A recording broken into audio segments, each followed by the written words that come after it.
Installing a system board assembly.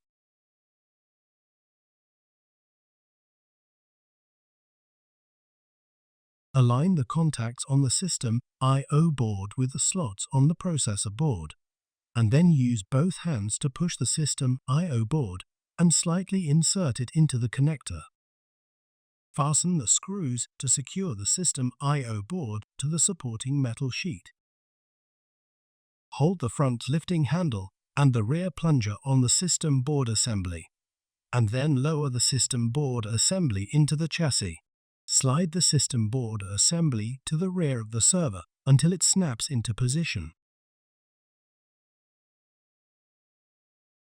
Reconnect all the cables to the system board assembly and reinstall any of the following components that you removed. Reinstall the rear top cover.